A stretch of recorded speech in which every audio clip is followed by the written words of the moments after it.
Hello everyone and welcome to Slipjoint Sawyer. Today we're going to be taking a look at another sort of discontinued Victorinox Swiss Army knife. You can still get this one, but in a modern day variation. And we're going to be looking at the model 234. And for any of you that are not familiar with the older model numbers, this is the predecessor to the Spartan. So pretty much identical tools on there.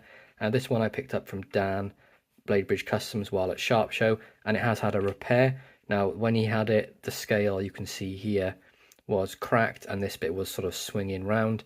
I wanted it to stay as sort of original as possible, so Dan very kindly repaired it for me. He's just sort of bonded it together here because I wanted to leave it pinned. I didn't want to take it apart because it didn't need it. It's in such good condition. It was just that the scale was cracked here on the front, but I think he's done a wonderful job with it. Not too much more you can really do with Cellidors. It's not sort of like a hard plastic, it's sort of in the middle. But yeah, he did a fantastic job, so Dan, thank you once again for that. But we're going to take a look around the knife and sort of look at the sort of differences really between this one and the modern day Spartan. So one of the big ones you obviously notice right off the bat is we have the exposed nickel silver pins on the front, and this is the pivot pins. All the old ones were exactly like this on the front and the back with the Cellidor scales. And you also get the punch on the front here as well. So now there are a couple of variations of this. So this is the 234.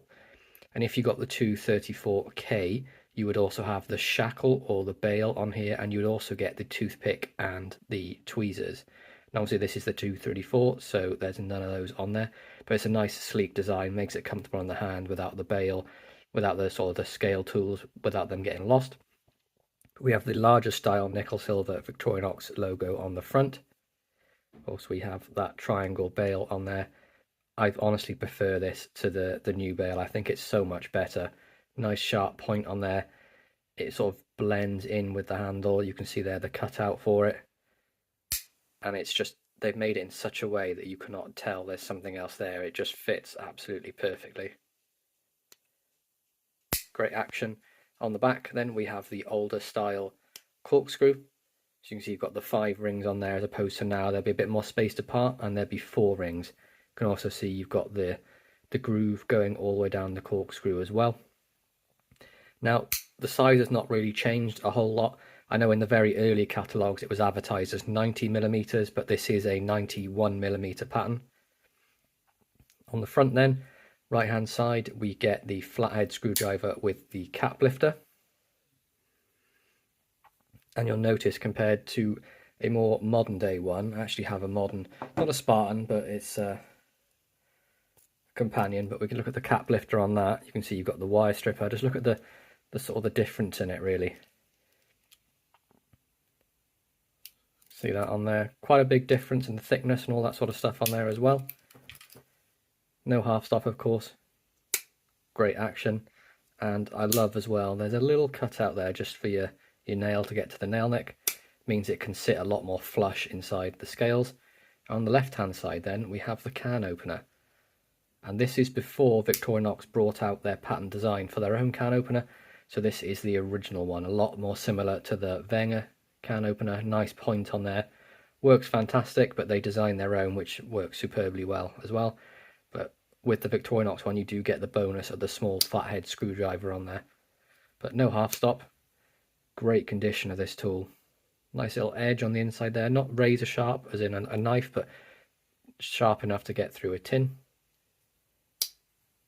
Nice little bit of action on there too.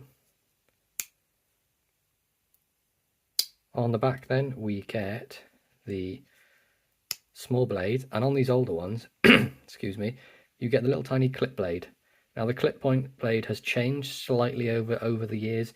The more recent ones, obviously it's now discontinued the clip blade, but you can see there's a little kick on the tang here. Now the actual Victorinox ones, this groove here was a lot more shallow and it would sort of go in at an angle rather than this sort of abrupt down and across.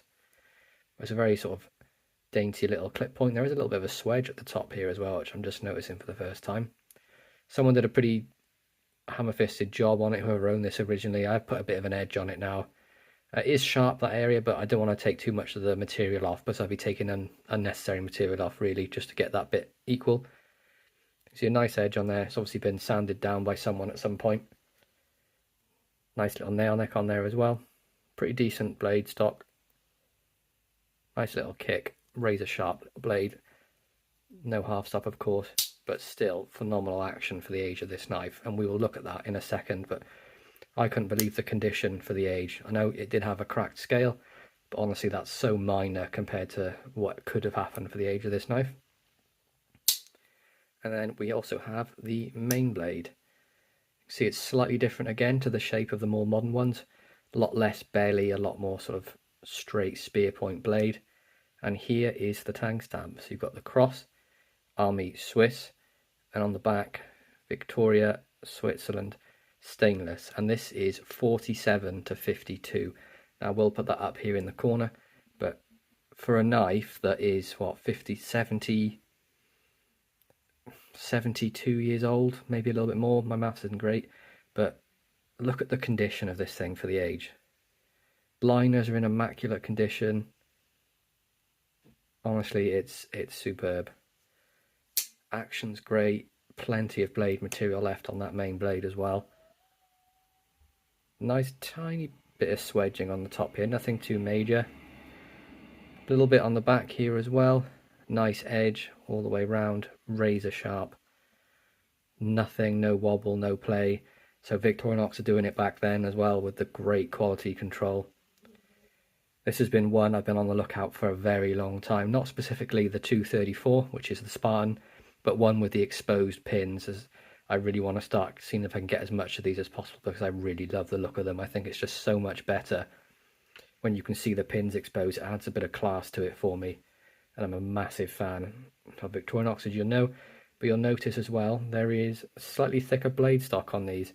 See, it tapers down to the very tip. Now blade length on these is going to be about 2.7 with a 2.5 inch cutting length, so not a problem at all with this being UK legal. Very world friendly knife as well. I know some countries don't allow them to carry knives at all, but in the UK you'll have no problems with this whatsoever. But there we go guys, that's my review of the predecessor to the Victorinox Spartan. That is the model 234. I really hope you enjoyed this review. Please be sure to like, subscribe and ring that bell for notifications, and I'll catch you in the next one. Peace out.